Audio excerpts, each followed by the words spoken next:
clap. That's so cool. Yeah, I feel like now I shouldn't really actually even do anything. That was such a wonderful introduction. It just might all go downhill after that. But it is a treat to be here at this show. I like coming out to events and performing at events that I haven't performed at. And this, I think, is a pretty decent audience, actually pretty size-wise. There's more people here than there are back in my bedroom at my apartment. So this is, things are looking up, and I like that. And as David said, I do help out a lot in the city with poetry and spoken word. I co-host a radio show on Co-op Radio. I don't actually, yeah, so there's three of us that run it, myself, Diane LaLoge, and S.R. Duncan, and it runs every Wednesday. We had it today from 2 to 2:30, and if you get a chance to listen in, you can do so on the internet or on satellite radio or on your local radio here, 102.7 FM, and I help out with the Vancouver Poetry Slam as well. But tonight, like doing a different show outside of the parameters of the Poetry Slam, it's exciting because for myself anyhow, and I try to write outside the parameters of the Poetry Slam. If you haven't been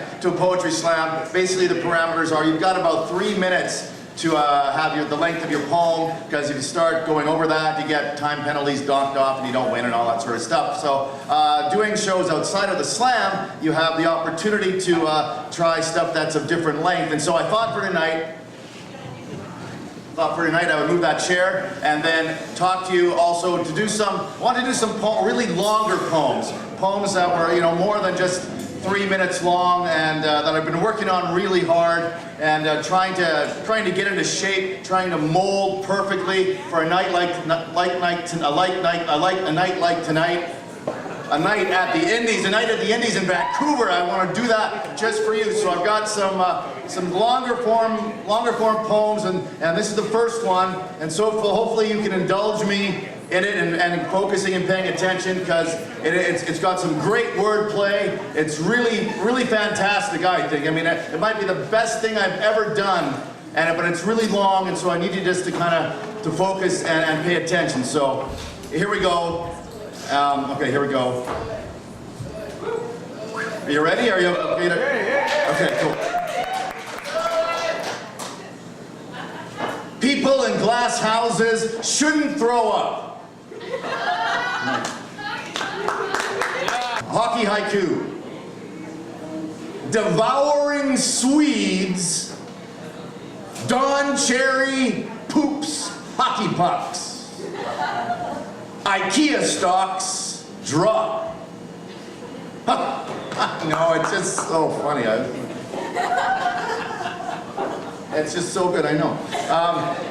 So yeah, in this one, if you remember, I don't know how many of you are actual hockey fans, but the last time the Vancouver Canucks made the Stanley Cup Finals, a fellow who was on their team was by the name of Pavel Bure. He was my favorite hockey player of all time, the Vancouver Canucks, and back when I was, like in '94 was when they did that, and I was just a little boy. I was like 10 years old in 1994, and Pavel Bure came and visited me in the hospital because I was really sick. And this is a poem that I wrote about Pavel's visit to see me in the hospital back in 1984. And yeah, I just thought I wanted to share with you tonight, because the Canucks are in the playoffs. It was 2-0 Vancouver last report over St. Louis late in the second period. But this is Pavel Bure, great guy, coming to visit me in the hospital.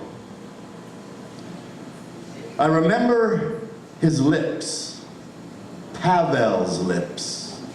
The lips of Pavel Bure. Small, red, and moist. Like a cherry Jolly Rancher in the mouth of a prepubescent girl. I was 13 years old with no lips of my own. At least I had no lips to speak of. Hospitalized and depressed, all by myself, I was awaiting my toe amputation. Then one day, like a red magic apple, Pavel came to visit.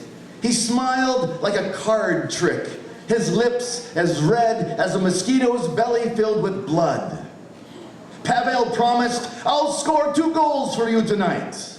Then I'll come back and kiss your new toe." He smiled and parted those lips, lips as red as the Commie Manifesto. That night, the Canucks were shut out by Hartford. Pavel didn't even get a shot on goal. After the game, he said, "I did my best. What can you do? The nurses told me not to cry. Sometimes things don't work out and no one knows why. I wanted to bite off their breasts and make them scream for saying something so stupid." The next morning, I remember how bored the doctor looked when he told me they had amputated my toe during the night while I was sleeping. He said it was like I was keeping him from picking something from between his teeth. But mostly, I remember how Pavel never came back. No phone calls, no cards, no more fire engine lies. Eventually, I was released. The hospital let me keep the amputated toe. It looked like the tip of a circumcised dick. I named it Pavel Bure. Thanks. I don't know if you remember or know, I mentioned this to some friends who are only about 10 years younger than I am, and they had no idea of who this fellow was when he passed away. Ricardo Montalban died a couple months ago, and I don't know if anybody knows. Richard might, yes, well, he was Khan in Star Trek. He was in the Planet of the Apes. He was Mr. Rourke from Fantasy Island, and of course he had that TV commercial from the 1970s, I think, about rich Corinthian leather and all that. So I wrote a short little poem about the passing of Ricardo Montalban, trying to encapsulate his life and his career into about 45 seconds and maybe 40 words. So this is my tribute to Ricardo Montalban. It's entitled Archipelago Ghosts. Con is Montalban, a Ricardo, a Montalban. A con is Montalban, a Ricardo, a Montalban.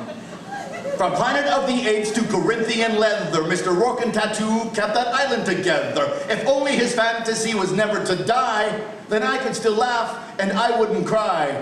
Gone is Montalban, a Ricardo, a Montalban. A gone is Montalban, a Ricardo, a Montalban. Look, boss! The grave! The grave! Thank you very much. Thank you, and enjoy the movies, enjoy Janet Panic.